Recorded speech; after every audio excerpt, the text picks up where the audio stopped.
today's webinar, we have a particular focus, and why, you know, Shakti, the feminine principle, is very simple and straightforward for somebody like me coming back to India 5 years ago and working in India, because there was a time when, the female principle was an integral part of a very deep-rooted indigenous knowledge system.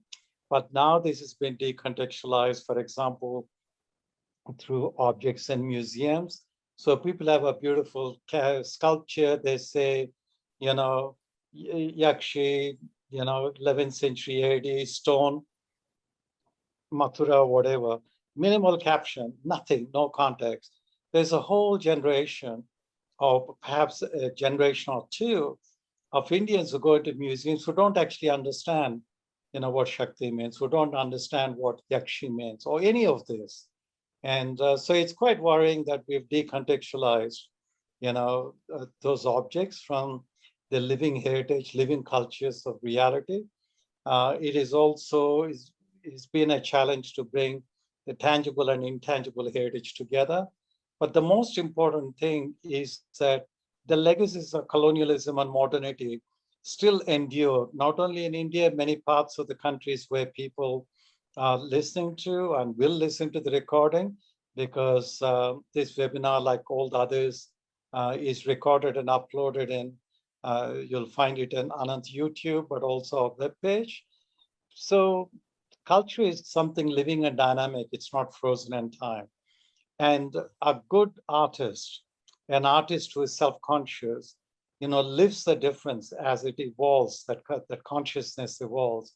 And this is where we are very privileged to have Padma Menon. And you've all got her bio paragraph. So, and some of you would have Googled her too. So I'm not going to take up time introducing, but Padma Menon and I met years ago, early 1990s, and we both were migrants in Canberra, and she was, and she still is. She was performing both at one time, the more classical Indian, and then increasingly and more prominently contemporary dance. And so one of the performances that came up was Relations, which was a brilliant piece by Padma. She not only created, but also choreographed. That came before the Cultural Council of the Australian Capital Territory. And I was on the Cultural Council, and which was about 19 people sitting around trying to look at the $3 million worth of arts funding, how to allocate. And so the chair looked at me and he said, "So, Amma, what do you think?" I said, "I'm sorry, what do I think? I know what I think. I understand what Padma is trying to do, but what do you all think?" So I made them think about it. That was the beginning of, decolonizing the Anglo-cultural hegemonic discourse in the Australian Capital Territory. Because they thought about it, they read the application, they were very conscious comments were made how important it is that we don't treat immigrant cultures as frozen in time. And that's the beginning of a journey for the two of us, even though we hardly saw each other, over the years. And but I did enjoy going to Relations. I still remember it very vividly. But what it does is it actually challenges the hegemonic notion of aesthetics, performance, arts, and creativity, not only in Australia, but also challenges in India and elsewhere in the world. Creativity is something that's living and dynamic. And this is where I think that Padma Menon's journey is just amazing. And we are very, very privileged to have you, Padma, on Heritage Matters. Could you tell us, just as an introduction, where did you come from in India, and where did you, learn classical dance? And I know you were with some of the legendary teachers. Could you tell us briefly, a little bit of your journey over the years?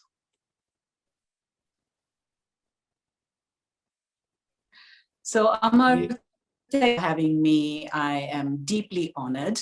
Anyone who's watching now or may watch the recording, I always say that as a dancer, it's talking about dance is like asking a scientist to dance about their science. So I say, here I am coming more than halfway. So I'm just going to ask those of you who are watching, please indulge me and maybe just take a breath, and wherever you are, just drop into the weight of your body, the sensation of weight. If you're sitting, it'll be in your sitting bones. Just for a second, a few seconds, and takes a couple of expansive breaths. Don't we need it in these times? And I'm just going to ask you, just show with your hands how you're feeling. So, this is me, what I'm feeling now. No need of words. I'm just, this is what I'm feeling. This is what I'm feeling.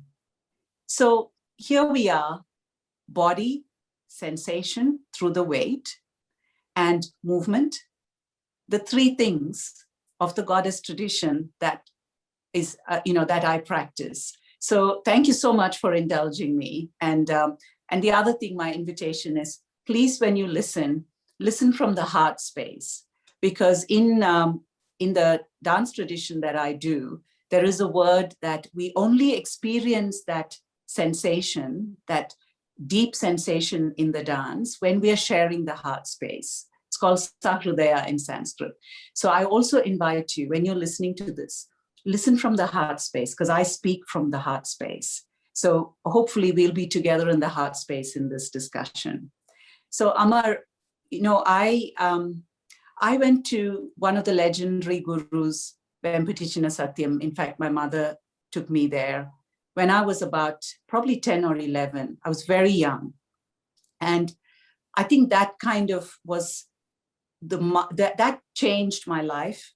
And it's even where I am now is because of that time, only because at that young age, I had no filter.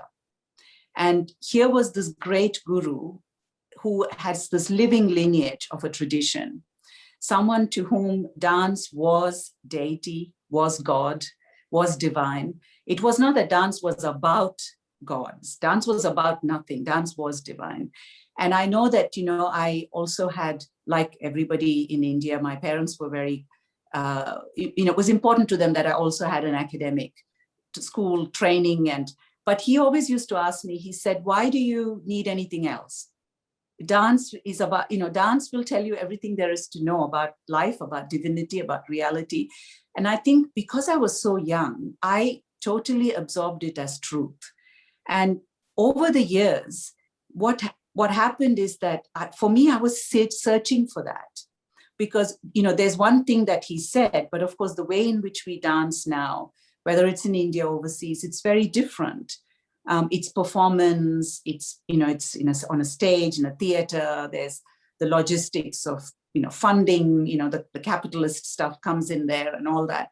And it took me, my seeking was, how is dance spiritual?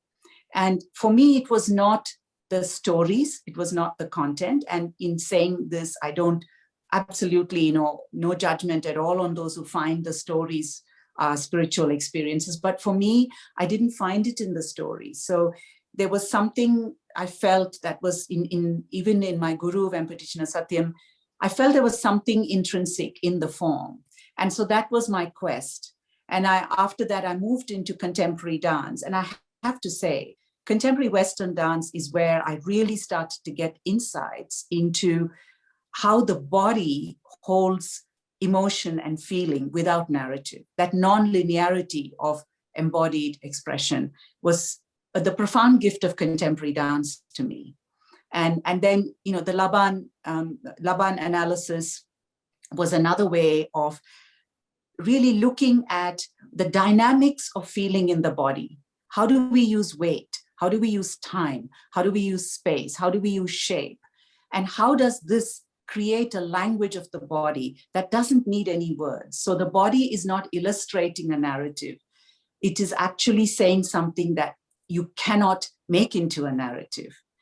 And from there, moving into this whole practice of goddess traditions, it was like, in the goddess traditions, they say like the arrow, you're taken. once you sort of get into the whatever, the groove or the frequency, she takes you. You're just like taken on the journey. And that's how I feel. I just was taken. Yeah. Well, before you go further, we have very young audience very often, logging in. And also our recordings are used for tutorials in university programs across the world. Could you say a little bit, about your specialization in Laban movement analysis and how it gave you a framework to approach the Natya Shastra through the dynamics of the body? Could you give, and Laban movement, I mean, maybe some of the audience don't know about it. Could you please explain? Sure, Amar. So Laban movement analysis is a system that was developed originally to look at how people can move efficiently. For example, in workplaces, in factories, and things like that. But very soon, it became used in theater, in dance, and basically it looks at the body through the framework, as I said, of weight, of space, of shape, did I say weight, shape, and of effort. And so what it does, it gives you an understanding of how do you express, what are the dynamics of expression in the body. So for example, when you use heavy weight, when you are doing something with heavy weight, what is that expression? What is that feeling? And what happens when you change the weight? What happens when you change the timing? What happens when you make choices about, is this sudden time or is it extended time? Is it time that is stretched? All of these things contribute to how you sense, how you create emotion, how you sense feeling in your body. This was a really important discovery for me. And I worked with Peggy Hackney when I was in Rotterdam, and I did my master's thesis working on Laban movement analysis. And my quest was to look at, is there something like a dynamics of spirituality? Is there something, particular ways in which the body is used, not just in the shape, but is there something else that the way in which the body is used, which is particular about spiritual modalities? And that was a really eye-opening study for me, because what we found is that there is the way in which time is used, for example, and the way in which weight is used in the Natya Shastra, which creates very particular experiences in the body, which are really not about a word or it's not about particular emotions or particular, it's not about happiness, it's not about sadness, it's not about things that we have labels for, but it's something more multidimensional, more deep than that. And there is a part of the Natya Shastra called the Karanas, which are 108, and they are these movement constellations, but they are also sensation constellations.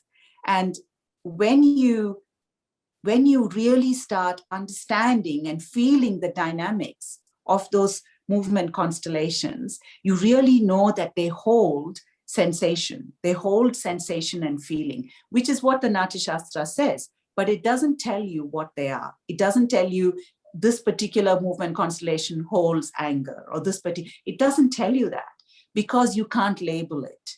And so this was really the beginning for me of seeing how the practice is about dropping beneath labels, dropping beneath these things that we name. And the other person that I worked with in the Netherlands at the same time was Leo Sprexel from Corso, and we worked a lot together. And I think what was very important in our work together was the way in which he was able to move me towards much more non-linear dance. So dance that wasn't, how could Indian dance be spiritual, but non-linear and non-narrative? And so these two things for me were very important milestones in my dance journey. That's great, Padma. That's fantastic. You're so eloquent in the way you explain. Now, in terms, you're always generous that there are people who are interested in narratives, they can, that's fine. We all have different understandings, different perceptions. You've been very generous and in acknowledging it. But for you, from what you're saying and what you've said in the past too, dance is a lens through which you look at reality. Yes. I mean, that's really a very powerful line. And because you're looking at reality and dance is the lens through which you're looking, you're continuously innovating, improvising, but at the same time, you're one with, the spiritual side of dance. Could you say a bit more about it, this notion of dance as a lens to look at reality? That's amazing. Could you explain a bit more? So, so for example, in the if you consider the text, the dance text that I work with, which is, there is this 108 Karanas. And like I said, the Karanas actually set certain sensation experiences. And these sensation experiences are actually sources of philosophical insights. And this is where this connection with the goddess tradition comes.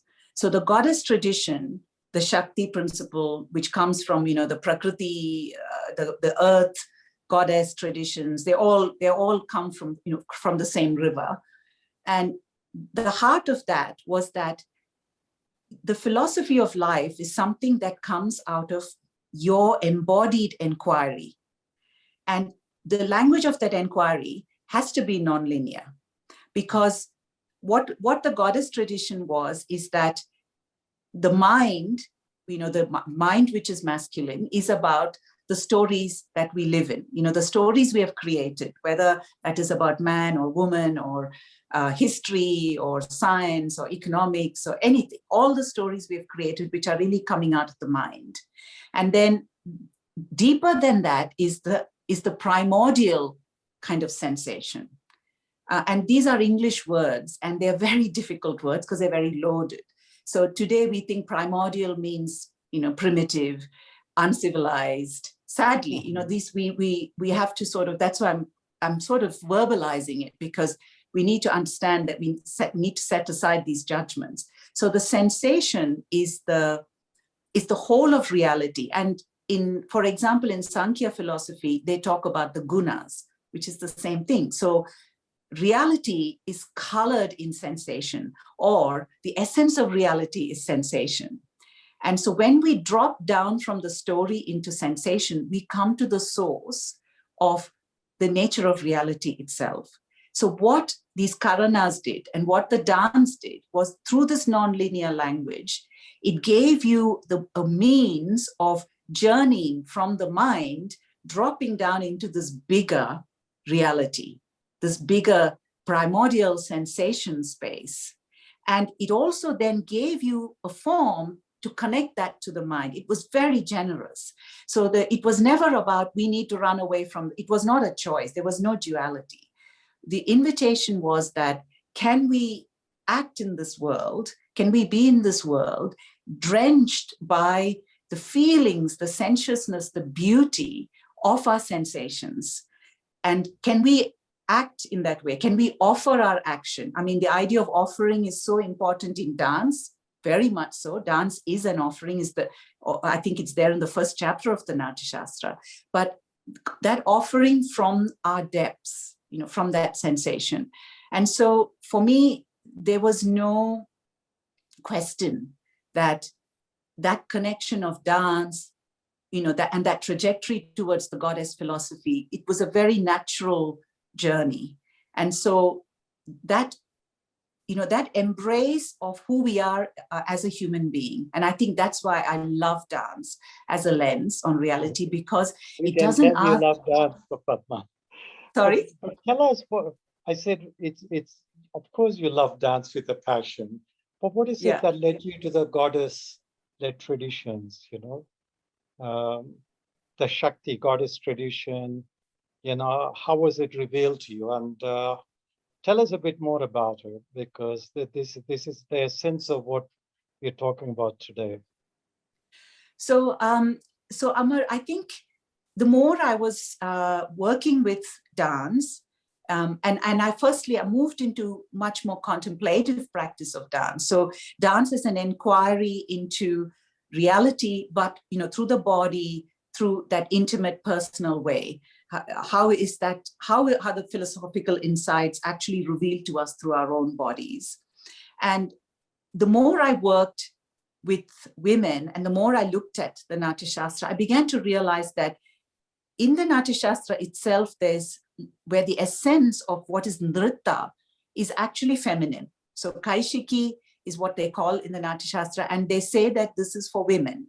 So the elements of dance in the Natya Shastra, they said apsaras have to do it, and only women are capable of doing this particular modality, which is nritta, which is the kaishiki, which is a particular modality of dancing. Now today we say it is just graceful, but it's actually not only that. If you look at the way in which kaishiki is used in the Natya Shastra, it's a very particular way of creating a certain spaciousness in events. So when you have a drama and things are happening, it's like that the movement of dance creates a certain contemplative spaciousness in that ongoing event. So the purpose of dance was that sinking, that deepening, the depths. And here's kaishiki, the feminine.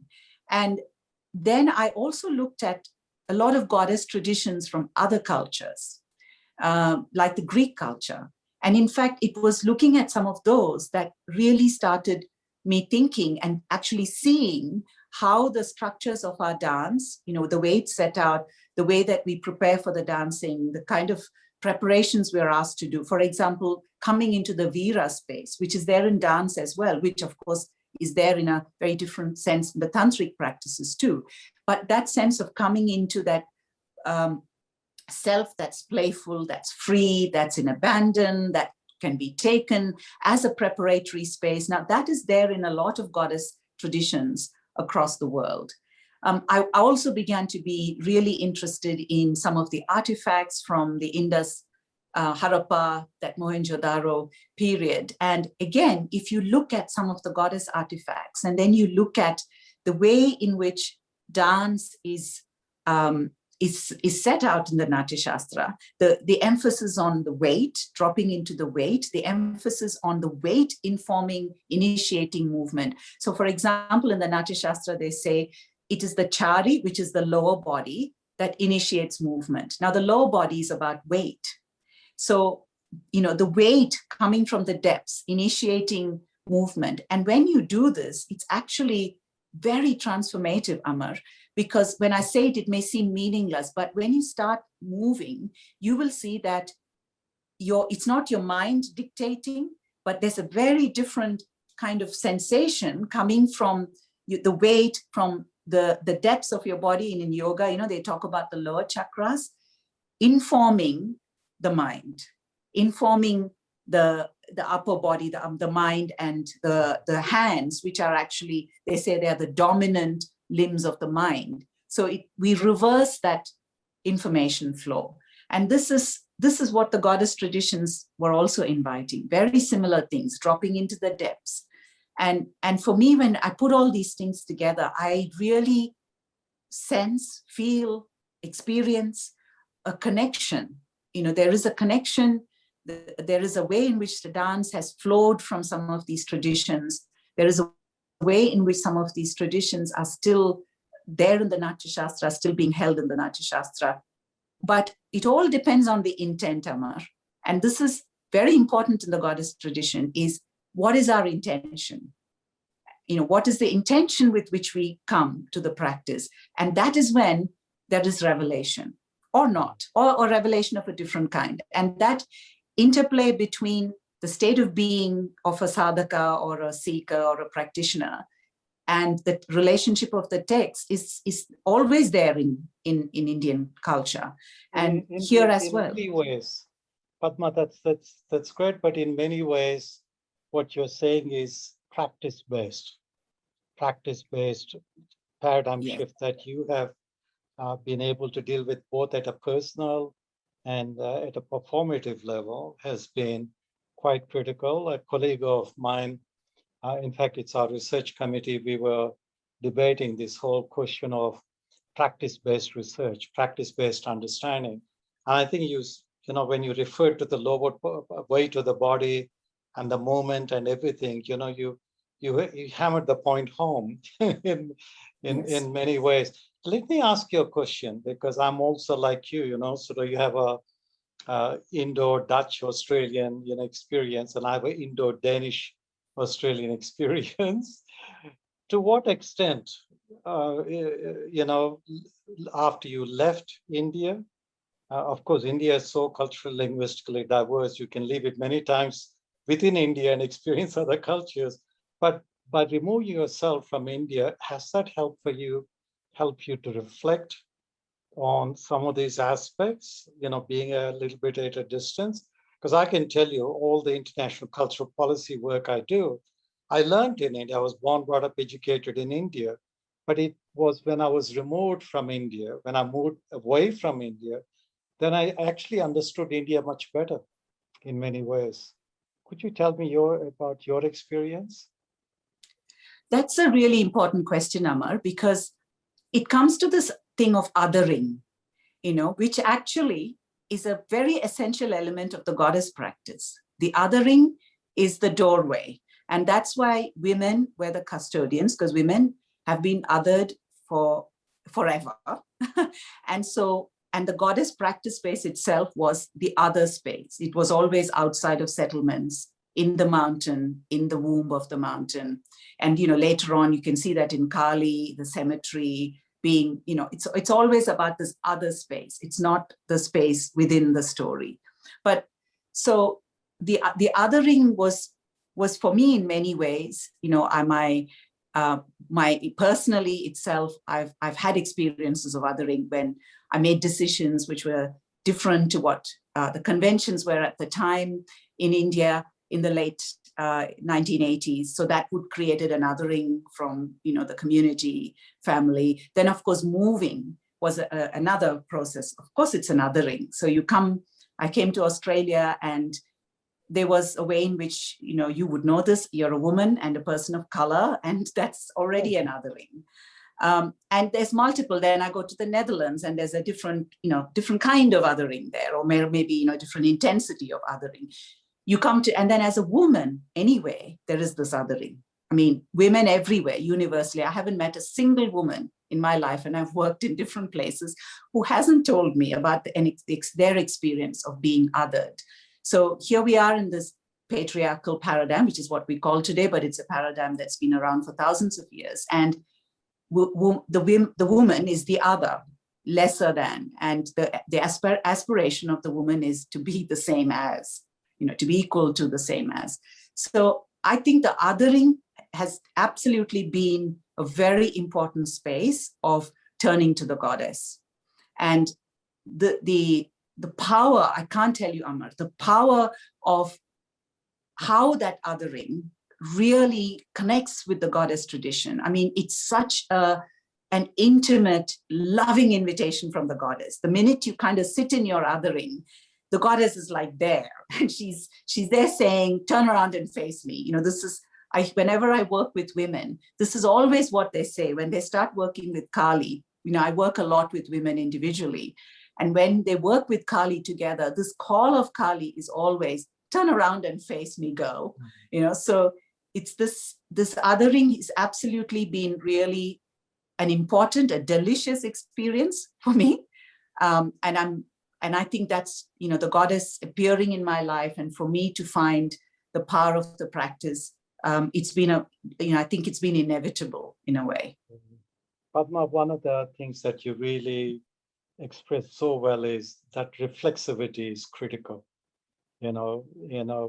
Looking at contemporary realities through the lens of dance, being reflexive, but at the same time, you refer to several loaded words that are used which need to be decolonized.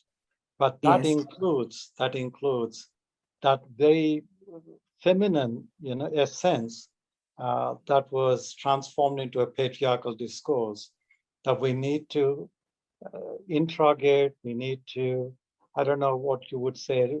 I don't think one would reclaim when you're dealing with contemporary reality. It's actually bringing out that truthfulness in the reflection, in that spiritual journey. How, I mean, like this, was that a paradigm shift for you?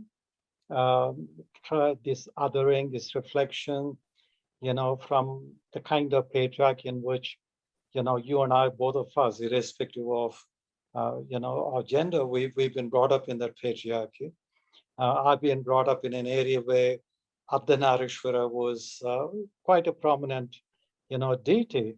However, that the female side has been made subservient to the male side, as we move into recent centuries. So could you tell us, that reflexivity and the lens through which you look at dance and the lens of dance through which you look at contemporary realities, when did you feel this paradigm shift, this kind of revelation, if you will? Could you tell us a bit about it? I think, Amarti, the most important revelations have come to me when I have been the most intimate with my practice. And, I always keep going back to the goddess practice. It's because everything is there in that. The invitation of the goddess practice is that it is your most intimate inquiry that will give you the universal truths. And so if you look at, for example, in the Chotanikara temple in Kochi, which was my favorite temple when I lived in Kochi, when I moved back to India for a bit in between, I used to go to this temple, and the goddess, underground goddess, is Bhadrakali. And they have this Guruti puja there sometimes. And, the way the puja is where the goddess is inviting these women who have different experiences of oppression in their lives to come with their baddhas, which is their constraints. What is constraining their unconditional freedom? What is constraining their inner power, which is unconditional? It's not a freedom or a power that anyone is going to give them, but which they already have in them. So the baddha is that, and the goddess says, throw it at me, give it to me, And so and through that, through coming to your baddhas, through your practice, you find this unconditional freedom, which is, you don't need anybody's permission for that. So that intimate practice, that, dropping down into that intimate practice as a source of revelation was really important to me. But it's also been a process. It's been because of the company of the goddess that you have confidence in the revelation, because we live in a time where we're so mind dominated and we don't have the skills, we don't have the capabilities, we don't have the recognition. How is knowledge coming from revelation? We totally dismiss it. We go, so, when you talk about colonization and, there's cultural appropriation. So what has happened, sadly, is that some of these modalities have been taken in the West, the New Age, that kind of appropriation. So it has become without any rigor, it's become a bit of a fantasy and, imaginative storytelling. So the power of revelation has been somehow been dismissed because people have thought, oh, this is ridiculous. But there are women in the West who have been looking at goddess traditions and who have really now been talking about revelation again and how this is a thing. And there is a way in which it happens. There is a rigor about it. There is, in our culture, we've always had that pratyaksha, anubhava, that kind of direct perception, which is revelation. So it has taken me, that company of the goddess, to recognize revelation, to hold it in confidence, to bring it into form. And today I mentor other women to do the same thing, how to recognize the revelation which come from their own body. And that is the only way we're going to shift paradigms, because we have lived in mind-dominated paradigms for thousands of years now. And the only way we're going to shift paradigms is to have a totally different way of coming into wisdom. And this way that the goddess has, this way where it's so intimate, it's so visceral, you don't need anybody to tell you the truth about it. You feel it. Padma, I'm getting goosebumps as you talk, because that unconditional freedom, that is conditioned by patriarchy, if you will, but also patriarchy that's internalized by women, Yes. internalized and affects, sort of their own condition of being free. But let me get back to what you're saying about Shakti. I mean, if somewhat, like some of our participants are quite new to this kind of very important discourse, what do you think are three essential features of a Shakti or the feminine divine that you're talking about? Okay, so there are more than three, but if I say three, that's top of my mind. I would say the first is body. The body is the site of inquiry, of revelation, of transformation, everything. And the body is all the earth, the soil. And so there is an intimate connection, your body, the earth. There is an absolutely intimate connection to that. So everything happens in the body. There is no out of the body. It's not anywhere else that the divinity is there. It's in the depths of your own body. So you turn to your body, go to the depths of your body, the divinity is there. The second thing is non-linearity. This is really, really important because the first practice in the goddess traditions, which I mentioned, that invitation to come to you don't enter the doorway of the goddess if you're not in this particular playful self.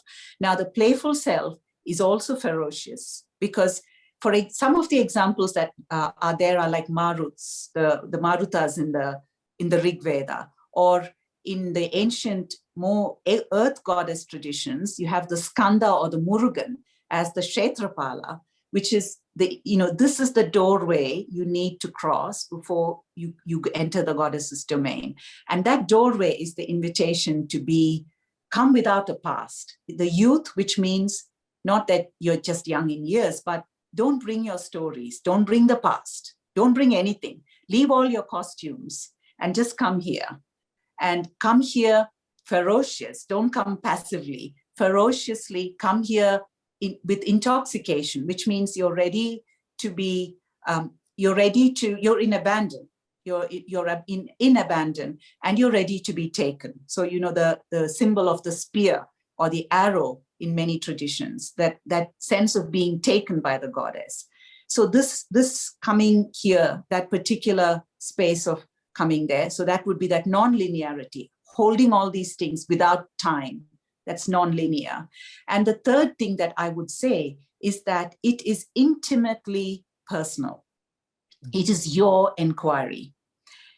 And only you can do it. There is no blueprint. There's no text. That's why, I think for a long time, we have dismissed goddess traditions because we live in with the primacy of texts. So we don't find a text and then we say, well, it didn't exist.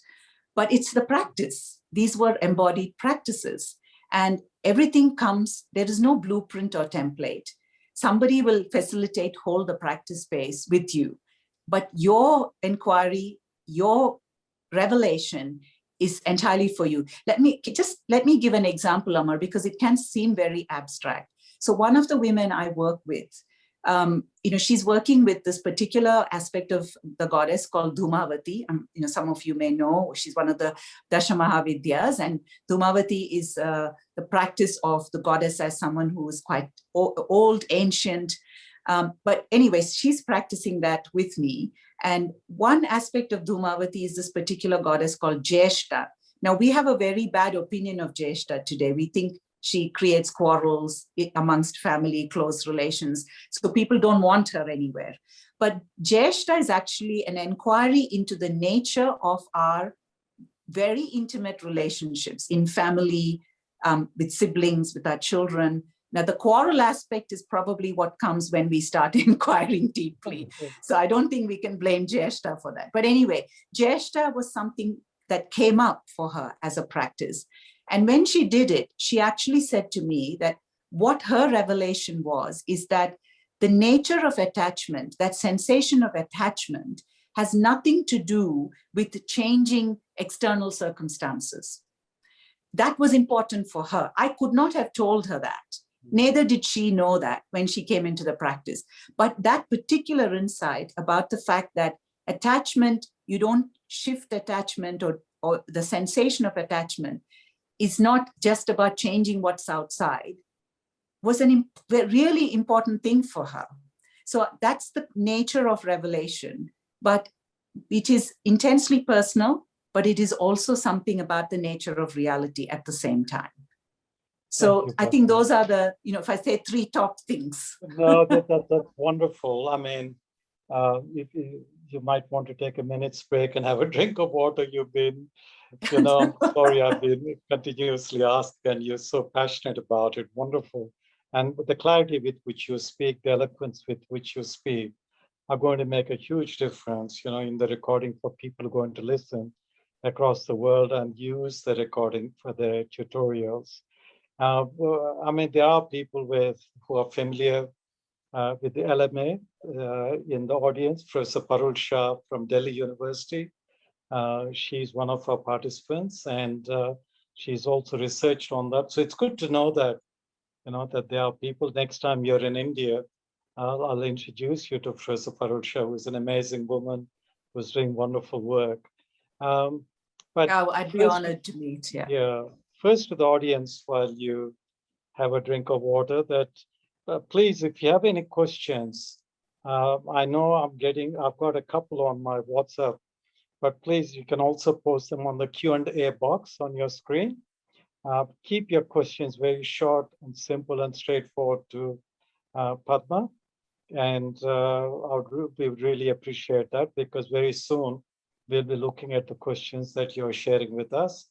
But in the meantime, getting back to you, Padma, I mean, in this Shakti, the feminine divine, as you call it, why is dance so, such an important practice in this tradition? I think, well, not that I think, dance is because the non-linearity. Dance can be a very powerful language of non-linearity. I'm not saying all dance is non-linear. I think particularly as we have, become more and more strongly linear paradigm dominated, the paradigms of the mind and everything that we have now are so linear. Text, narrative, they're all linear.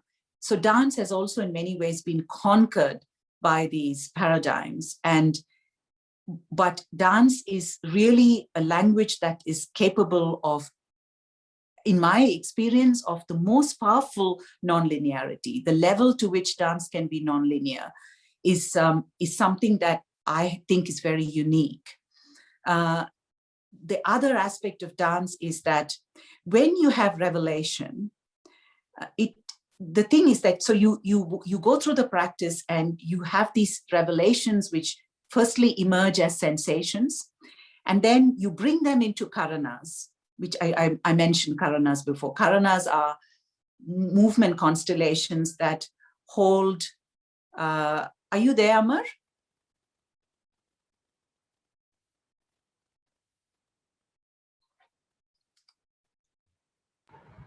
I think Professor Gala just got disconnected.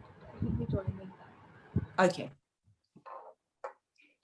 Yeah, my apologies. We just had electricity breakdowns. Had to switch over to my hotspot.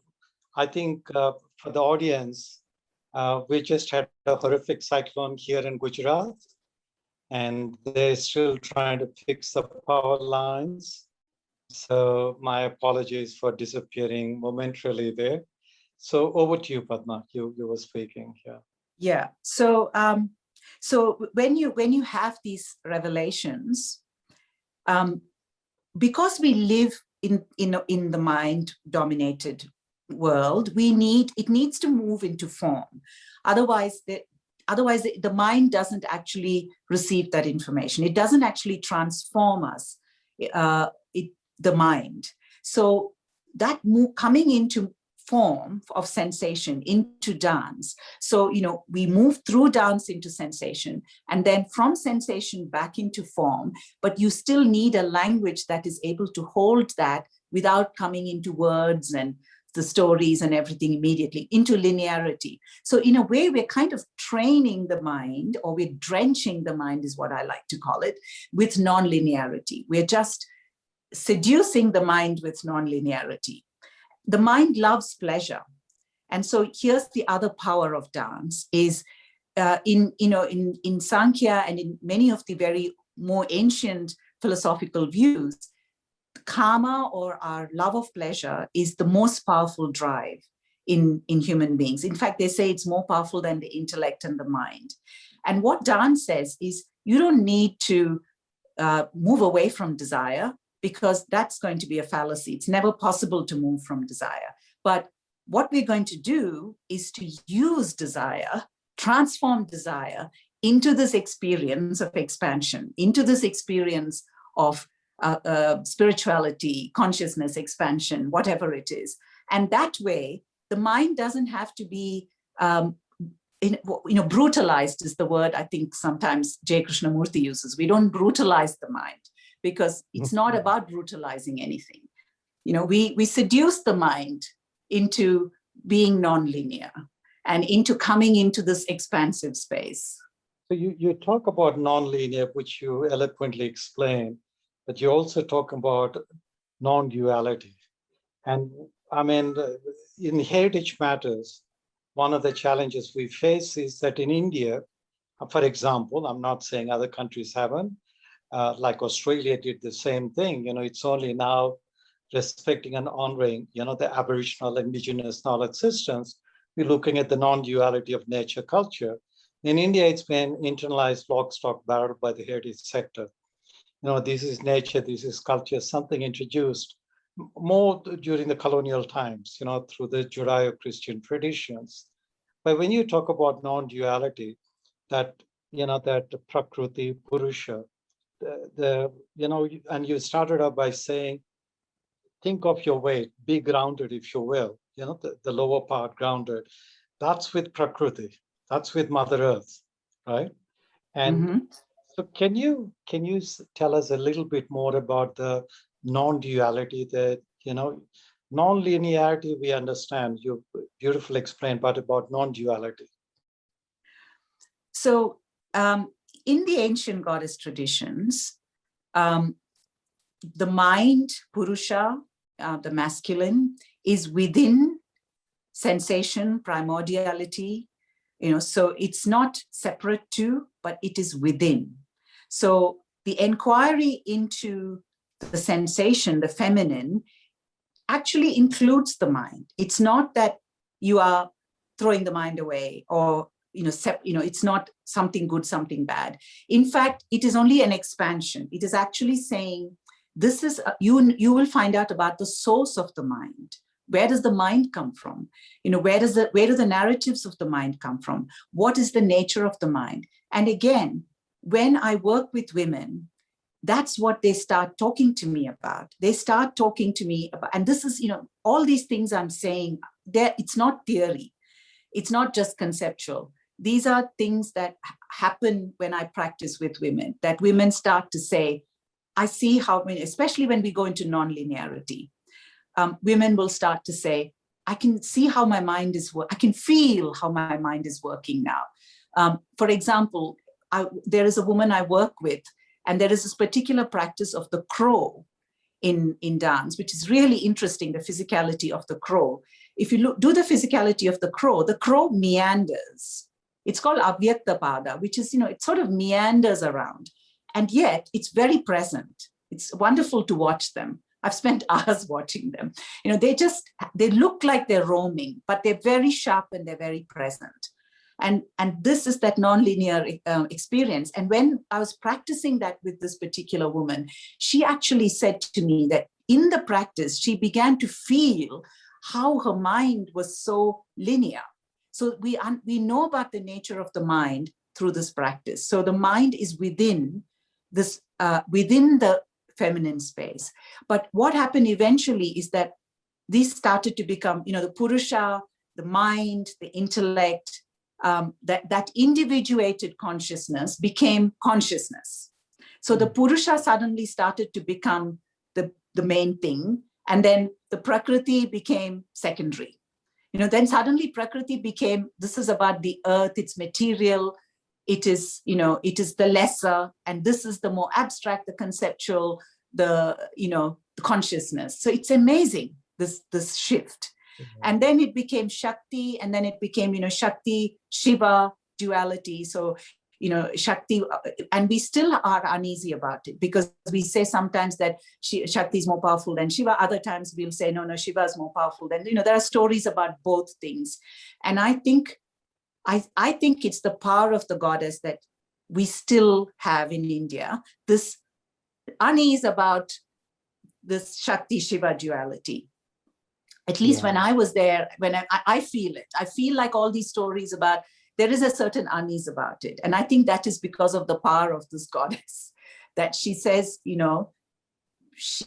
is the feminine, divinity is feminine, but that divinity is not exclusive. It's absolutely inclusive. It embraces everything about us, all of our humanity.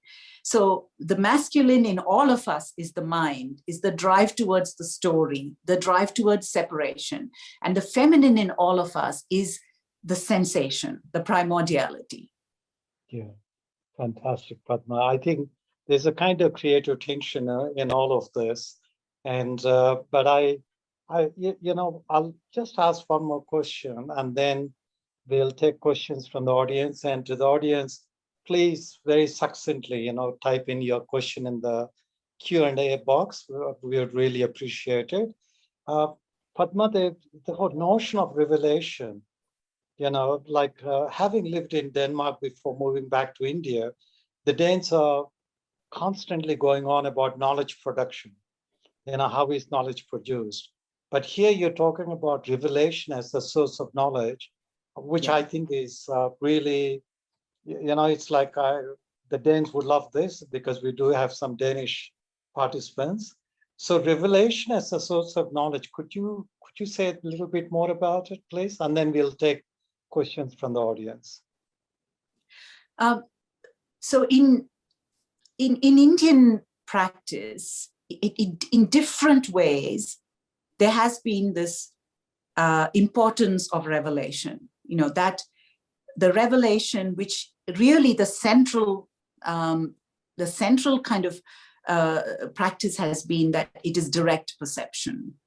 In dance, the purpose of dance is the experience of rasa, and rasa is the sensation. So it is not emotion, feeling, storied things that we know, but through any of those emotions, whether it's anger or love or heroic or whatever it is, we can drop down into that sensation. And that experience is rasa.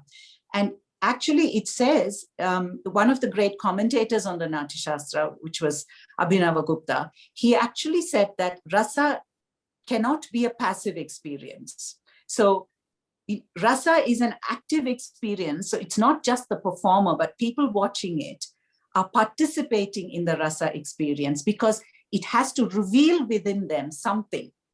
There has to be a revelation within not just the performers, but also within people watching it. And that is rasa. So rasa is not just a feeling of, I feel happy, or I feel moved, or I enjoy this, but it is something that, it's like the practice that I do with the women. It reveals something to them, which goes to their philosophy of life, which goes to the wisdom of life. And that, in fact, the way I understand goddess traditions, that is the only true wisdom. That is the only true knowledge, because otherwise everything else is coming from the past. It's a borrowed thing. You're just looking at a text or a work that's already there, that's in time because it's past.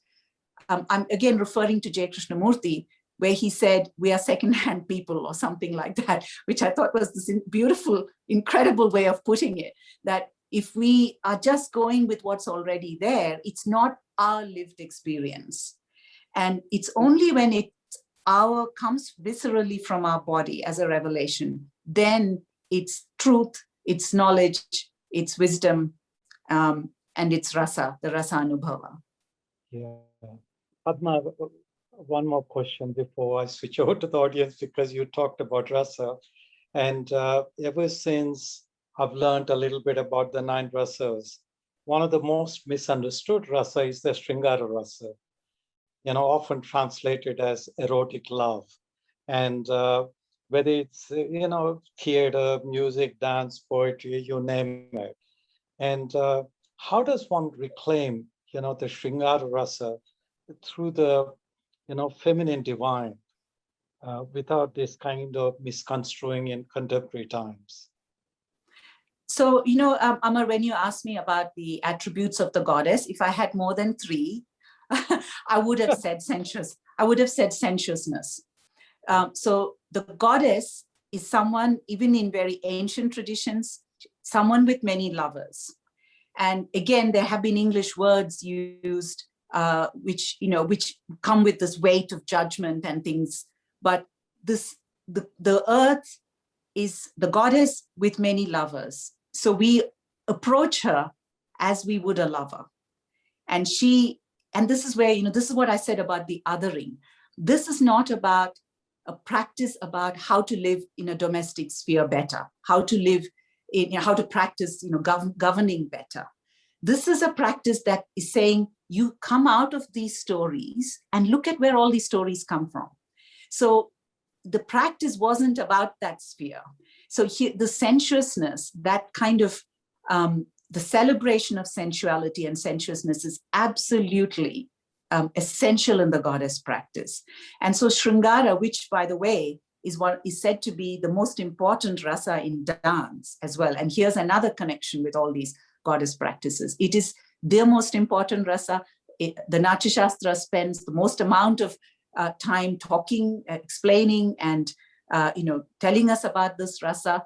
Then there is another chapter in the Natya Shastra on kama, pleasure, the types of pleasure. So there is so much there which points to how important pleasure is and sensuousness, because that is the biggest drive. That is the most important.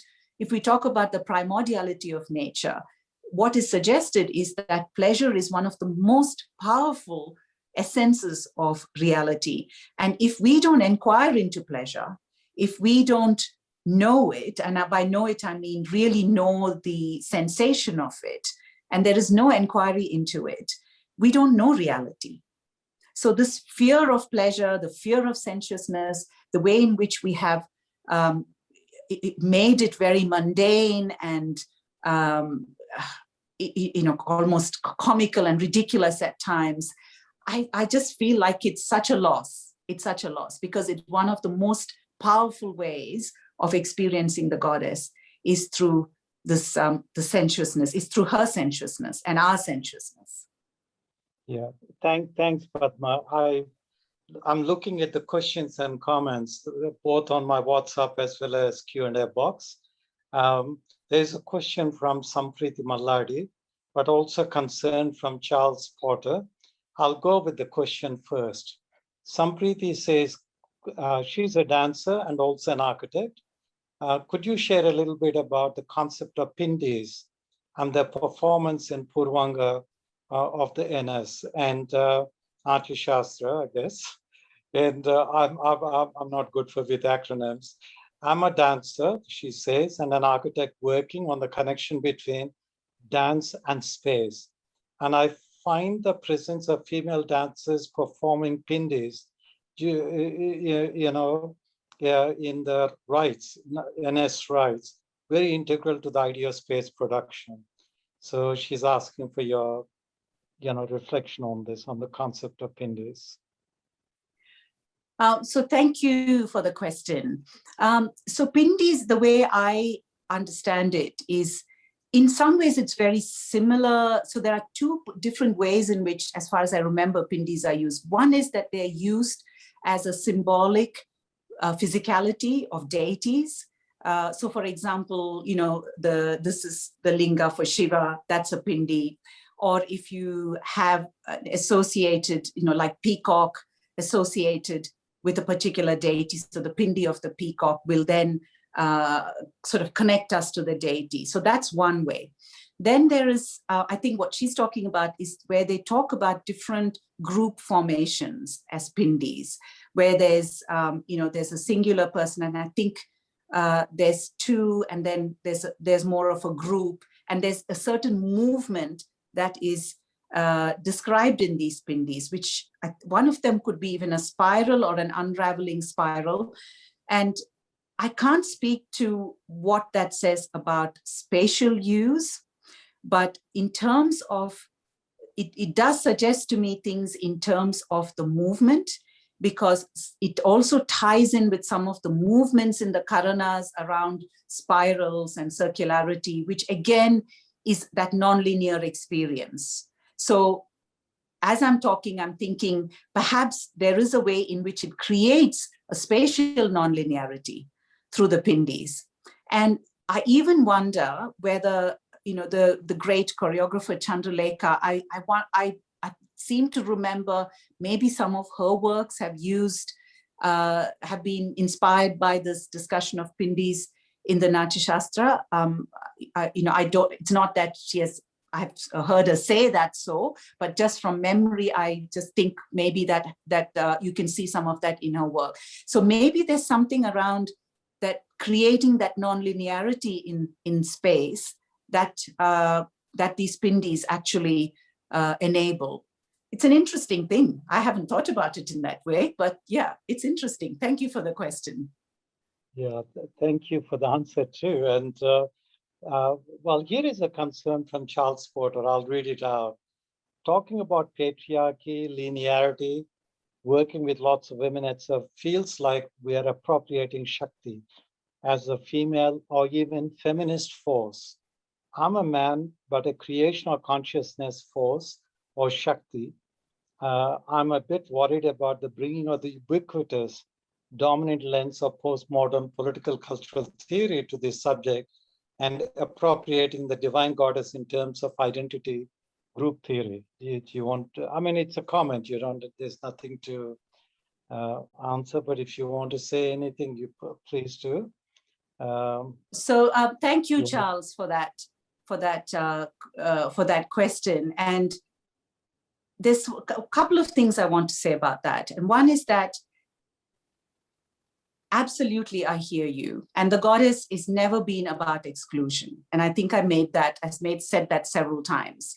It was about the embrace of everything, but it was dropping down into what is the source of all this? What is the source of the mind? So the masculine is the drive of the mind in all of us. I think I made that clear. And the feminine is the sensation, that experience of non-linearity sensation in all of us. So why do I work with women? And I go to this point of othering here. I think because I think we can say, in the times we live in, the othering experience of women is, for me, I think it's very intense. It's really intense. When there is the practice in the goddess of the mirror. So the goddess as the mirror is important. Sometimes the goddess is worshipped as the mirror. And one of the practices is, you look at the mirror, that's the goddess. It's so beautiful. Now, as women, I can say as a woman, when I look at the mirror of reality, it's very difficult to see me in this particular reality we live in, this paradigm we live in, which, we call it patriarchy. Like I said, it's been around for thousands of years. It's very difficult, even at the way, in terms of my biology, in terms of my sensation, in terms of the way in which my emotions work, into everything. I just can't see myself in the mirror. And that, I think, from the women I speak to, it's really a big experience for women, that othering. And I don't think this is a new experience. So when we talk about, was the goddess tradition a part of a society that actually honored women? In my view, I don't think so. I think these practices were always something other. They always existed in a kind of attention or a tangentiality to more kind of, mind-dominated or patriarchal paradigms. Having said that, there is absolutely an invitation in the goddess. The goddess invitation is become woman. And this invitation is to everybody, men and women. become woman. We can see some of that in the dance traditions in India. Amar, you know about it, in Kuchipudi, in Odissi, in so many traditions. The Bhakti tradition in India had the same, that same practice of, becoming the lover of the goddess, right? Become Radha, become woman. So this become woman, and you can see that in the artifacts way back into Mohenjo-daro, Harappa. Men who have breasts which look like they're attached. You know what I'm speaking about, Amar, you probably know that. So this invitation to become woman is there. And sometimes even for women, as if we are living in a mind-dominated masculine paradigm, we need that invitation as much as the men do. So it is a more nuanced than just about gender. I mean, that's what I'm saying. I work with women because, as a woman, I have my experiences of othering, and as what I see is that, women are really othered very much more significantly and more intensely in the times we live in. Thank you, Padma. There are questions, comments from Vietnam, from South Africa, but first from Parvati Narendra, and I don't know where she is.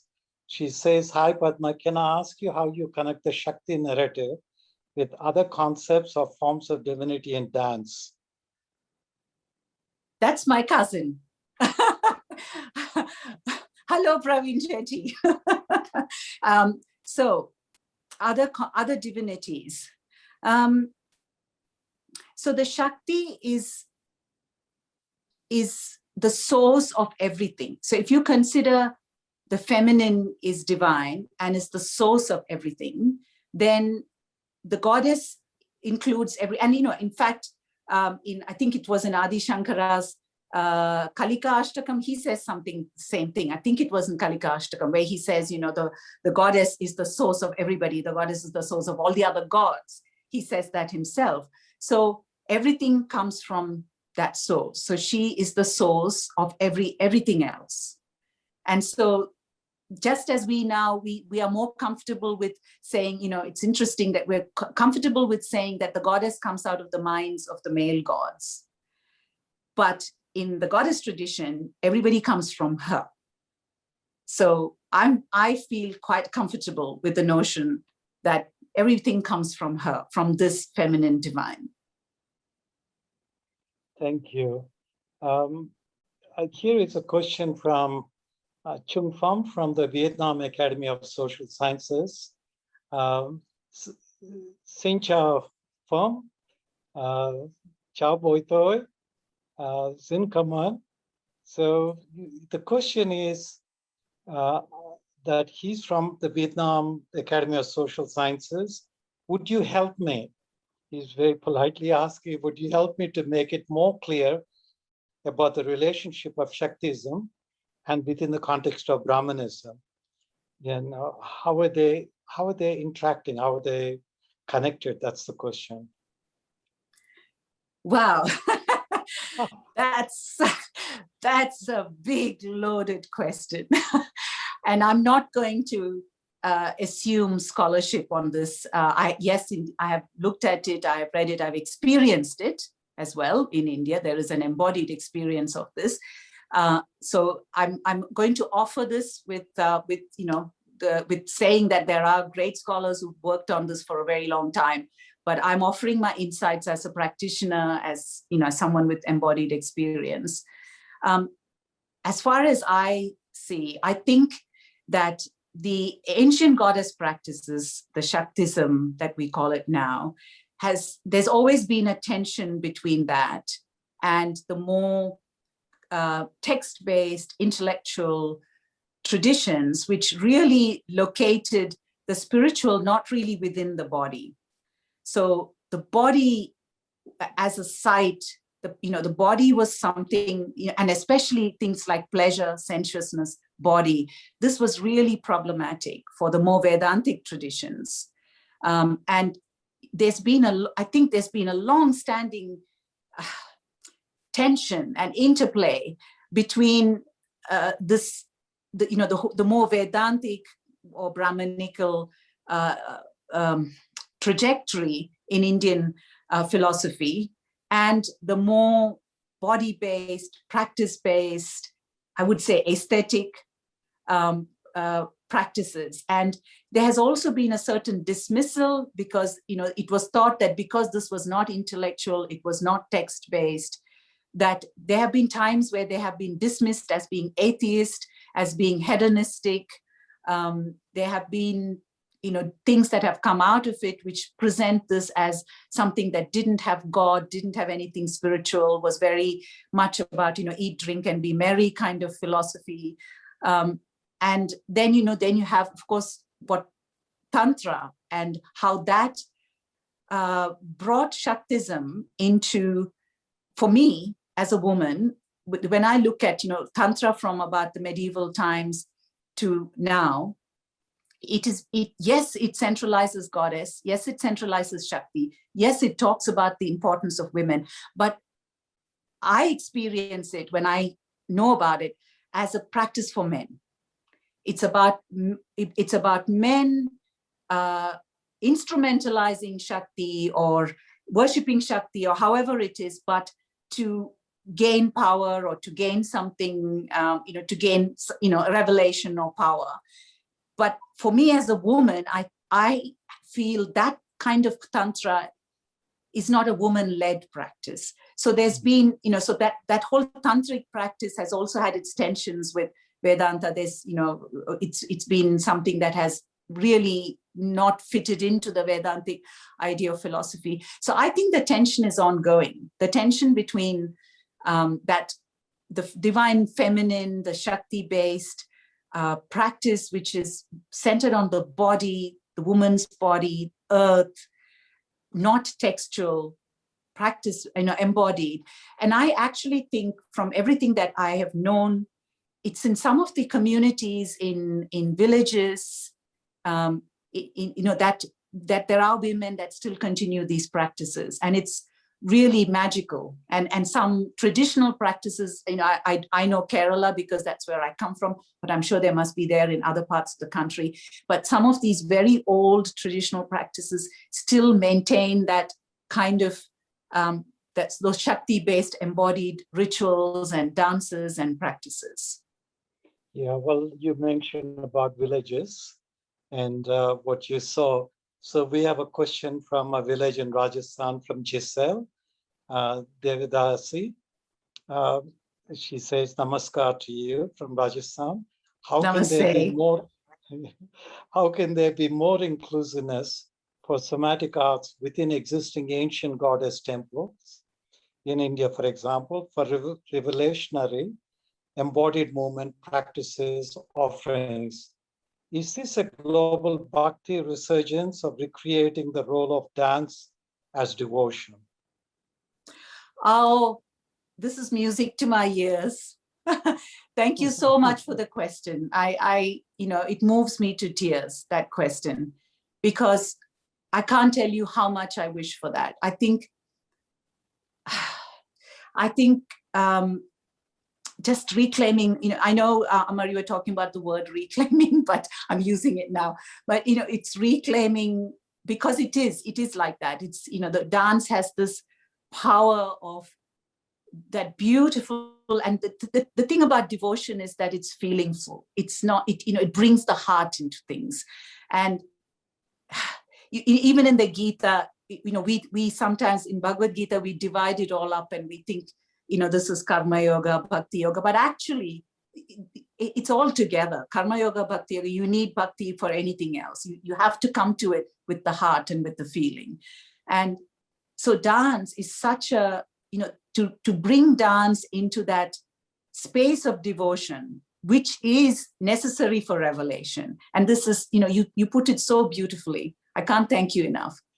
Because when we talk about, when I talked about what is the state of being you bring to it is so important. That's exactly it. If you come with that openness, if you come without a past, if you come with abandon, if you come with, ready to be taken, that lovingness to the goddess, that is the devotion. And that is what is the soil of revelation. That's the soil in which revelation will flower. And yes, I think it would be wonderful if dance is brought back into that context of worship. I don't know, is the modern temple always about that? I mean, I don't know. Where is the space of worship? We also have to remember that in ancient times, these kind of things were done in these guhas, in caves. People used to leave their villages, walk into the forest at night, into the caves, and that's where these practices were done before the temples. And that's how I think that's where caves started in temples. There's been some thoughts about how dance and dance spaces were the original temples. So yes, I would love to see that. I would love to see that we don't do dance as a performance, as an entertainment.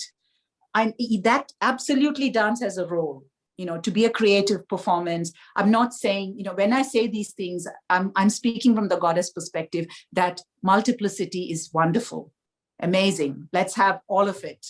But, so it's not like we should get rid of something to have this. The goddess loves multiplicity. But to bring that practice of dance also, which is not about entertaining, performing, but which is like this intense practice where somebody will come in and participate in the practice with that same intensity. And you have this sahrudaya, this heart space where the revelation will flower. I absolutely wish, because I think that will change us. I don't think dance is unimportant. I just think it has the power to change humanity. Yeah, dance as revelation, as you say. And Giselle, when Padma comes to India next time, we'll come and visit your village in Rajasthan, okay? Love to. you and Padma can sit down and have a long discussion about it. I'll be a silent, listener and learner. Now, I must, mention about Anne Lawrence from Pretoria in South Africa. And so thank you so much for joining us. I haven't seen you for 20 years, I think. That was such a long time ago. She says, I'm interested in your interpretation of Laban's movement analysis regarding symbols, hand positions, for example, in Indian dance or any other traditional dance. So what she adds is, what emotions come out of these traditional classical gestures and positions? Dance transforms the dancers emotionally and spiritually. The question is, what emotions come out of these traditional classical gestures and positions? So thank you, Anne, for that question. So in the Natya Shastra, there are two types of gestures. One is called Nritta Hastas, and the other ones, then you have the Samyuta Hastas, which are single hand and double hand gestures. What is interesting is in the Karanas that I'm talking about, which is, this kind of movement sensation constellations, they only use Nritta Hastas. And Nritta Hastas are non-narrative. In fact, you will actually see very few of them that are used a lot in dance. Dance, because it's largely narrative, tends to use the Samyuta and Asamyuta Hastas, which are more narrative. So the Nritta Hastas are they are very enigmatic, and there is no meaning ascribed to them. There's no use. It doesn't say you use this hand for this. So it's just said, this is it. And it's in combination with the charis, which are the lower body movements in Karanas, and these Nritta Hastas, they contribute to this this movement sensation constellation. So obviously they have a certain way in which they are moving the sensations within us. For example, one of the Nritta Hastas is, I'm trying to think which one. This is I'm just trying to think of which one could, so yes, this one here, which is, this is a Nritta Hasta. And when you do it, it comes as this sense of offering. But what kind of offering? It is an offering of everything, but so subtly, so lightly, just the fingers being held. It's not this big, gross, kind of solid, heavy. There's an absolute lightness, and it's so subtle, that offering. So it's the subtlest in us, the subtlest part of ourselves. So the Nrittahastas are really of a very different type to the Samyutta and Asamyutta Hastas. And they are really, in terms, if you look at the Laban, they have a lot of momentum, movement, weight, space use. Another Nrittahasta is like this. I mean, I'm in a camera, so I can't show fully, but they're quite different. And interestingly, my own teacher, Guru Vempati Chinna Satyam, did use a lot of Nrittahastas in his work, because his dance was actually very influenced by Karanas.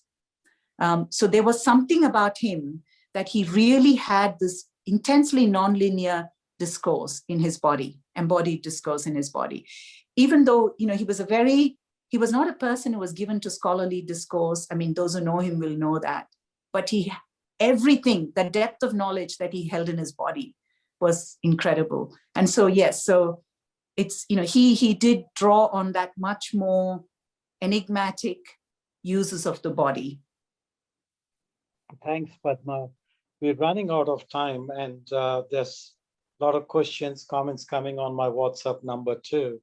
One question before I ask you the last one. Sampriti Maladi again refers to tribal people, indigenous people of India, Santals, for example, or the tribal people from Orissa, with the Shakti rites and dances near temples like the Kamakya temple, for example. So what about the connections in this? Would you like to comment on this?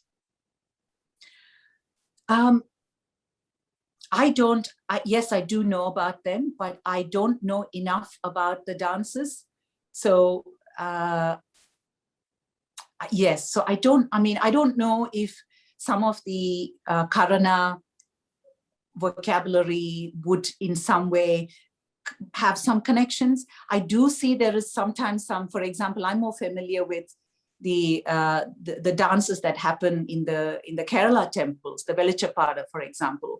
And one movement that I've observed is this movement of trembling, which the Velichapada has. And this trembling movement is very important in the Natya Shastra, because it's, when they talk about Sattvika, which is that coming into presence, Sattvika means it's where you are totally present, and things that emerge out of you are coming not from the mind. They use words like involuntary, but what it means is it's again like this revelation, the revelation experience or sensation. And one of the movements they talk about the state is the trembling.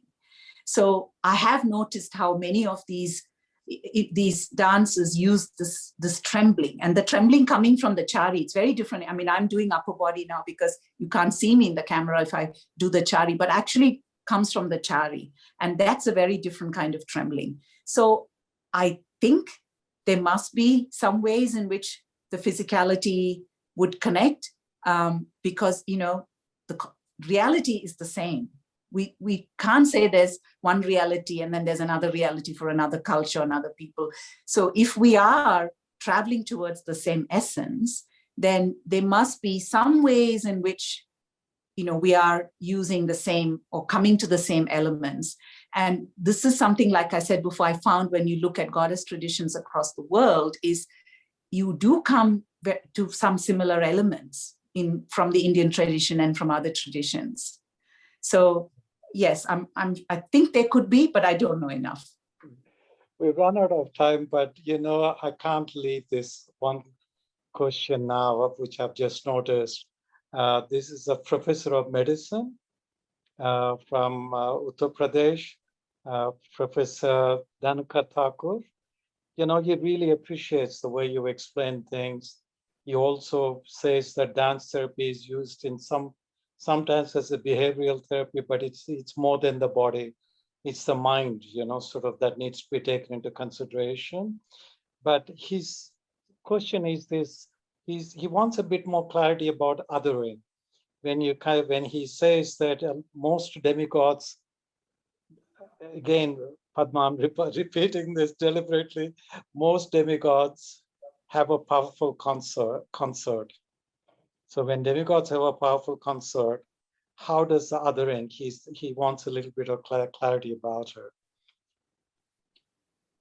So what is interesting is that the goddess, the ancient traditions of the goddess did not have a consort. The goddess didn't have a consort. Even in very ancient, what can I say, manifestations of Shakti, even Kali in very ancient times did not have a consort. So that is because that was, it was everything. It was the source. The divine was the source. And so in that sense, I suppose, if I'm considering the divine, if we consider the divine feminine, then there's either the question of the consort doesn't happen there, but it does happen through time when, as we said before, the Shakti, Shiva, and then the other things start coming up. So the othering, I suppose I'm talking about, is that the fact that these practices really were always tangential to the mainstream paradigms, because it invited a reflection on those paradigms. I mean, if I can just say, to me, it's a little bit like, this forest and the mountain practice thing is beautiful, because if we imagine that here's this village and there is a forest which is just outside the village, at the night time, these people are leaving the village in the night, they're walking through this forest, then they go into a tunnel first, they have to go into this tunnel. I mean, the associations with the womb and everything is quite powerful. And then they go into the womb of the mountain. The thing is that this invitation to move away from, out of, but it's not renounce it. It just says, if you need to do that to be able to reflect on it. So that's, for me, that's the othering, so you need to just be in the other to be able to reflect on what are the dominant paradigms that you are just sometimes unconsciously living. Just a quick note on something else to Amar is, sure. I just want to say, one thing that I feel quite strongly about is that this is not therapy. This is actually an inquiry, a spiritual philosophical inquiry, because a therapy is really coming again from the stories, the paradigms. It's about your individual story, it's about your psychology, and absolutely it's important. Dance as therapy is very important, it's very powerful. But I think sometimes, particularly in the West, I think we have confused spirituality with therapy, with healing. But this is an inquiry. And that invitation to be Veera, we have to be there with that playful, ferocious self in abandon. That is, that requires some kind of presence and courage and strength. So I just thought it was important to make that distinction between, a spiritual practice and therapy. Thanks, Padma. I think we've really run out of time, but I want to finish reading out a message from Amsterdam from somebody who knows both of us, Dinike Stam. And thank you very much for this revealing presentation conversation. It triggers my love for learning more about goddess traditions and dance. Love from Amsterdam, Dinike. There you are. I think we'll finish with that. Thank you to everybody. Please note that the recording will be uploaded within a couple of days on YouTube. You'll all get emails, regarding the uploading. And also the question of revelation that Padma was talking about. Our next webinar is going to be on Buddha Purnami and Buddha's own, revelation, if you will, on full moon Baudha Purnimi on the 26th of May. That's the next webinar. You'll all be notified because you're part of our loop now. But Padma, how wonderful that we could have this conversation. In fact, we never had a chance to have a conversation like this in Canberra. No, no, Amar, thank you so much. It's been an honor. And, to everybody, I'm so happy that we shared this heart space together. There's so many people there doing such wonderful work. And, the goddess loves it all. And thank you so much. And thank you so much for joining us.